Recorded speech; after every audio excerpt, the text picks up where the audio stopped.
Welcome to English-Japanese Vocabulary. Ang vocabulary natin ngayon, Level N3. それでは、じゃあ第3ですね。次よろしくお願いいたします。よろしくお願いします。よろしくお願いします. Go po tayo agad. Manseki. Hay, manseki. Ano po ang manseki? Wala nang maupuan. Puno na kasi. So, des, puno ang upuan. Hay.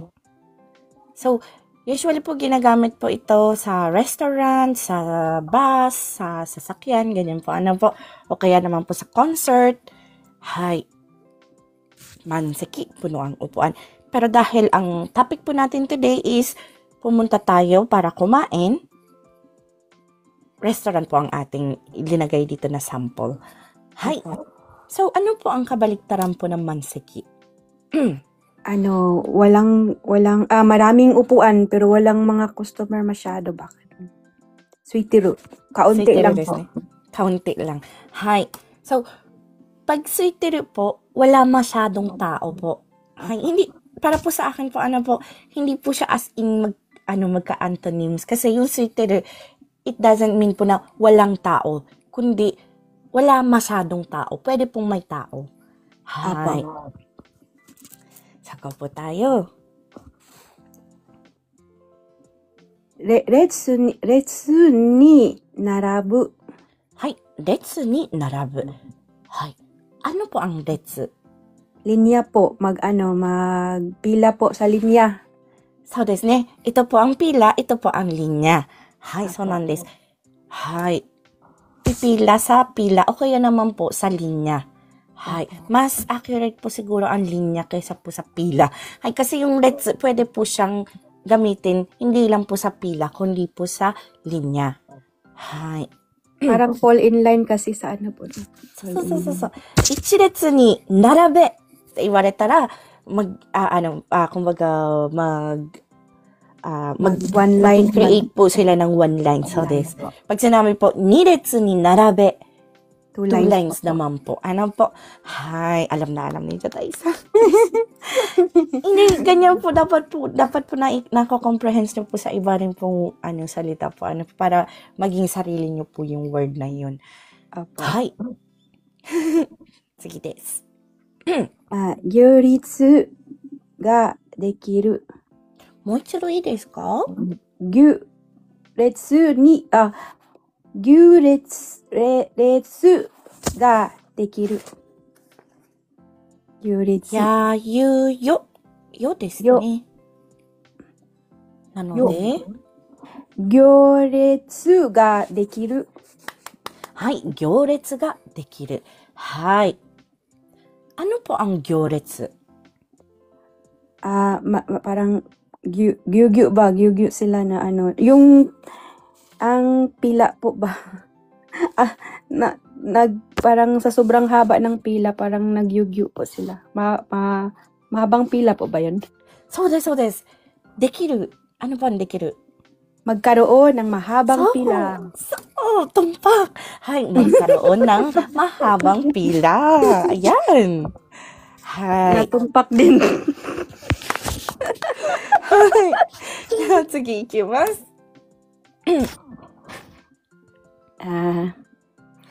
Kienseki.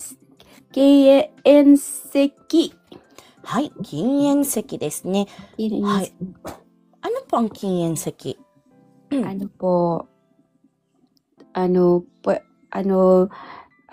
smoking area. Hindi po sa area. Hindi po.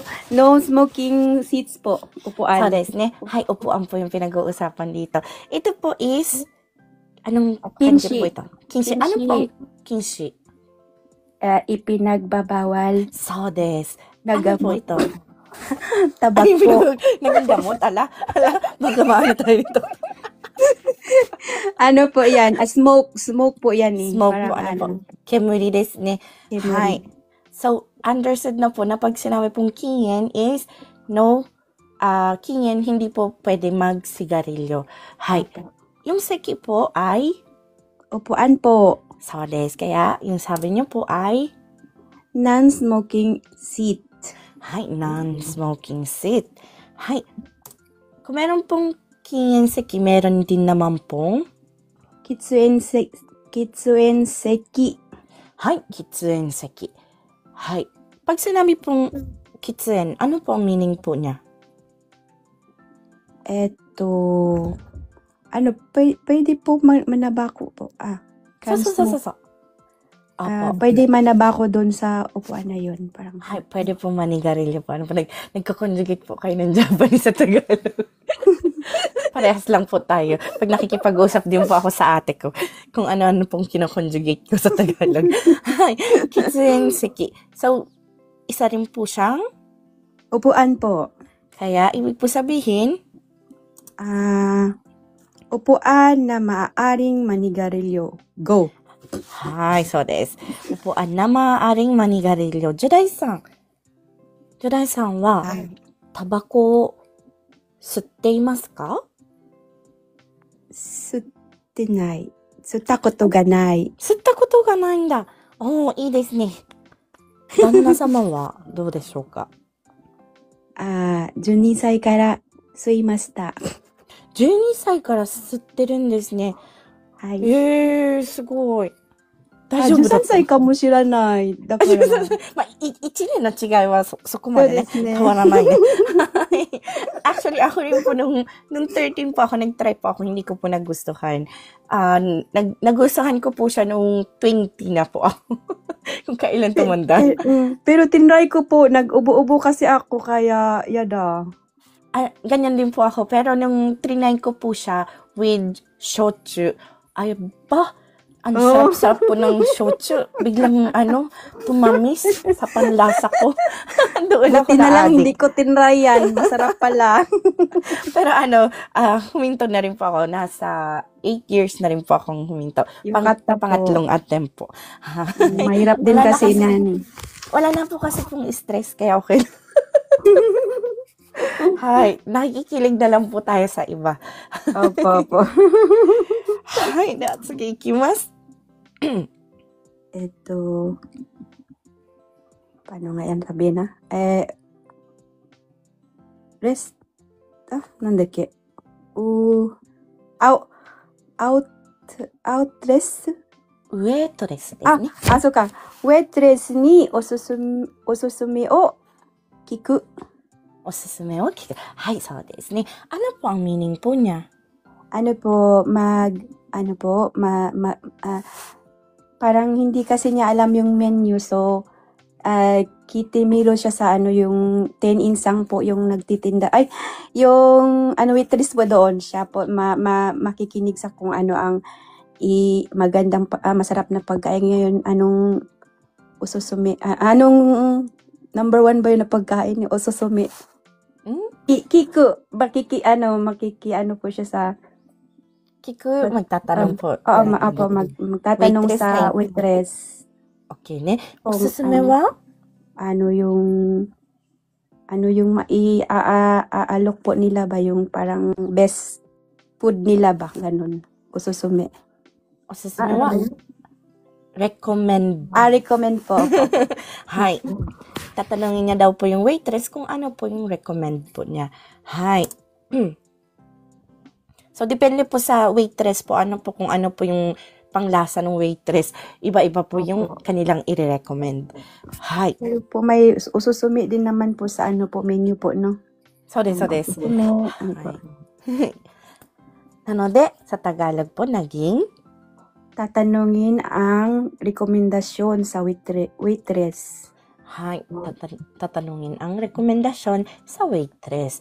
Hay. Pero parang weird po para sa akin, actually. Parang meron pa pong mas maganda. Ano po? Kung natural way po, itatanong kung ano ang recommended na menu sa waitress. Kung ako po, lalagyan ko po ng menu. Opo, Hi. opo, ne. Menu po. Kung ita-translate po natin in natural way po, ano po, kahit wala po dito pong menu, understood po na menu po yung pinag-uusapan. Opo, kasi para makakita doon kung anong mga mono, no, So, irabo ko to dikiru. そうなんです。ねはい。では、次行きましょう。 Yoga oy. Ang ganda po ng pronunciation natin dito. Ryo ga oi. Ano pong ibig pong sabihin po ng ryo?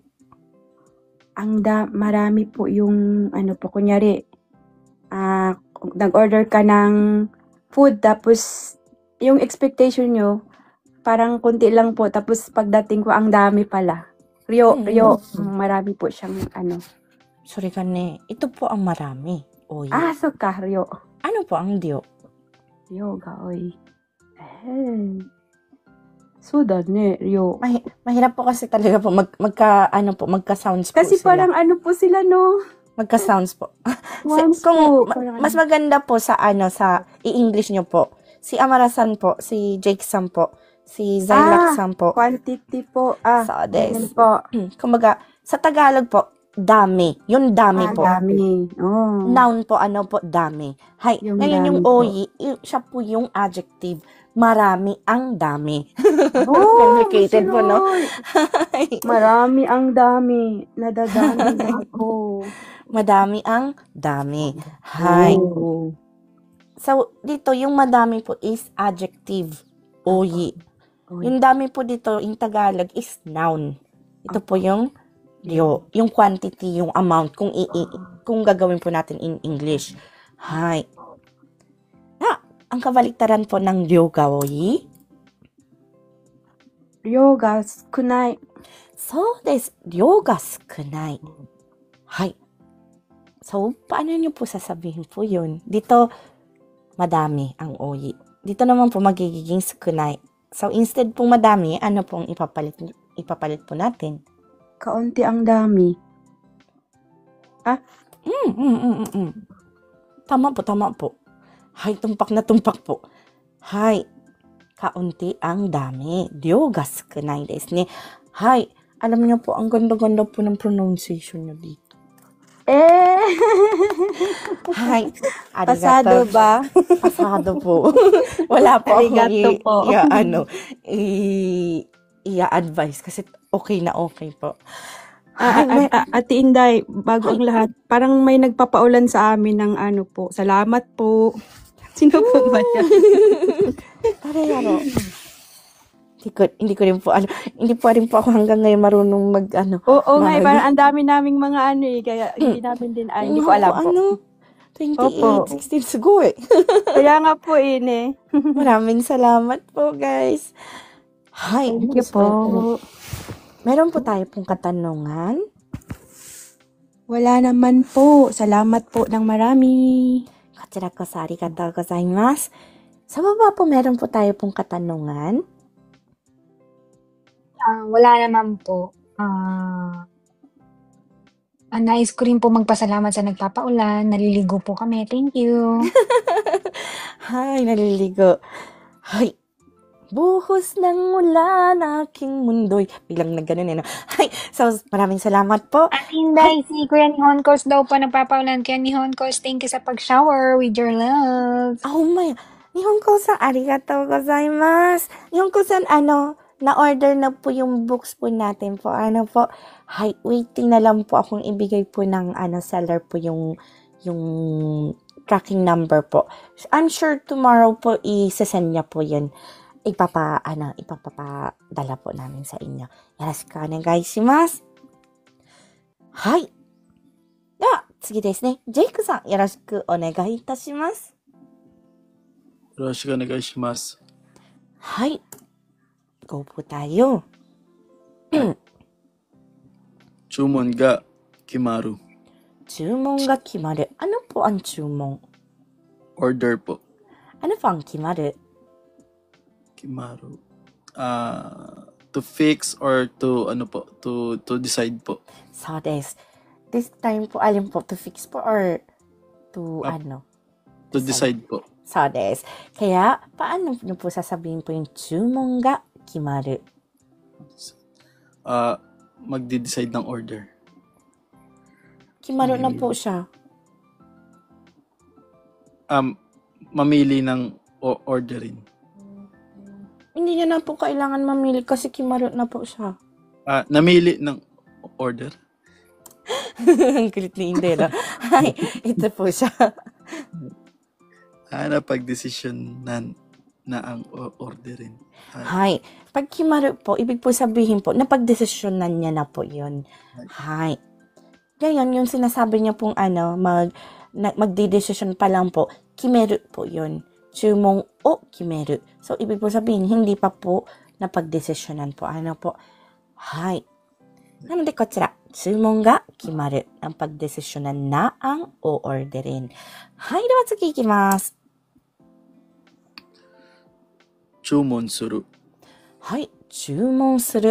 Order po yung chumon. Ginawa po siyang suru form. Mag-order.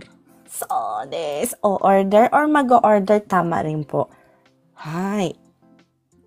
Ngayon po, ang kabaliktaran niya po ay Chumon o. hay, paano muna po ang chumon in Tagalog or English? Sa order. Ng order. So des, ng order. Tumbak na tumbak. Ng order. Hay. Meron pong toru. Hay. So, it means po, chumon o toru. Ano po dito po yung toru? Kukuha.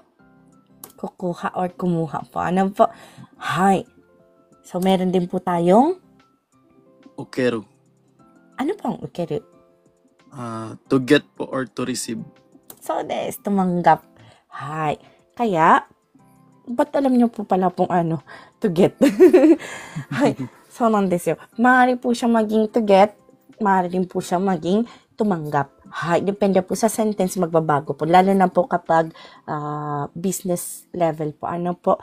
Hay. So, dito po sa Japan po, pwede po sabihin po chumon o toru. Ibig po sabihin, Kumuha ng order. hay. Pag sinabi naman pong chumon o ukeru, Tumanggap ng order. hay. Ibig po sabihin, magte-take po siya ng order. Hay. Si okyaksan, yung kliyente, mag-order. So, sino po yung gagawa po nitong chumon o toru or Yung waitress po. So des, waitress. Hay. Next po natin. Desato o tsuika suru. Hay. Desato o tsuika suru. Ano po ang desato? Dessert po.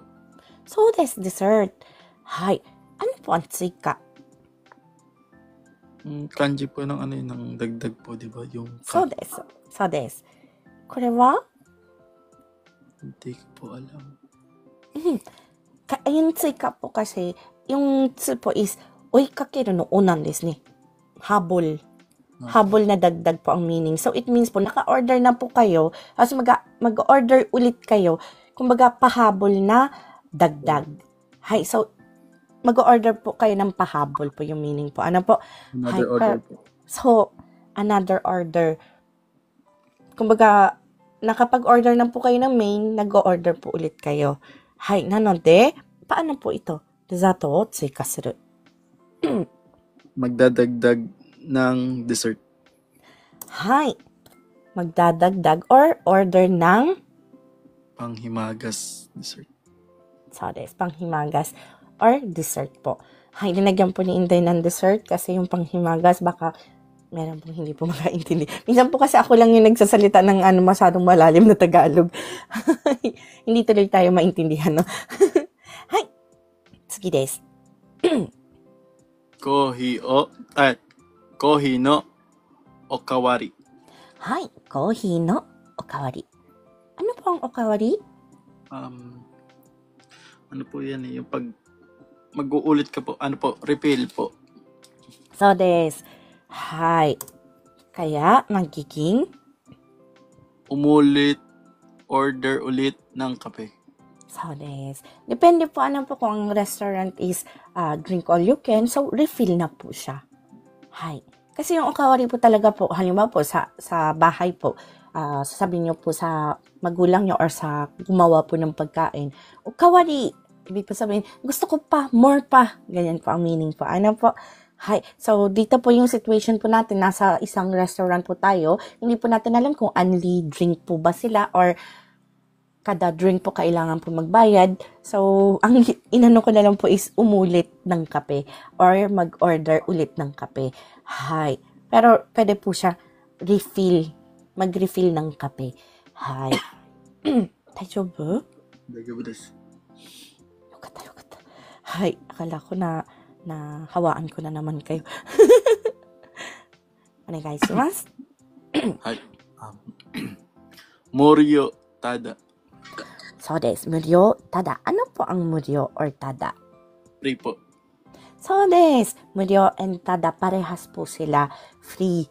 Hi. So, sa Tagalog po magiging Libre po. libre. So, Jake-san, maaari niyo po akong bigyan pong isang sentence po gamit po ang 無料 or ただ? このコンサートの切符は無料もらいました。無料. Ano po ang preposition po? 無料? 無料を Hindi po. 無料にもらいました。 Hindi de mo na na. 無料で。そう。無料でもらいました。はい。このコンサートのチケットって言ったっけ？チケットは無料でもらいました。Ang galing! はい。ありがとうございます。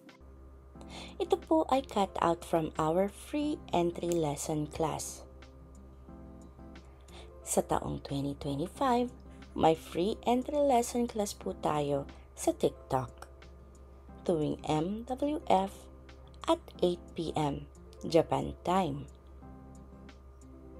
Kung nais nyo pong sumali, maaari nyo po akong hanapin sa pangalang Inday in Japan o @Inday in JP.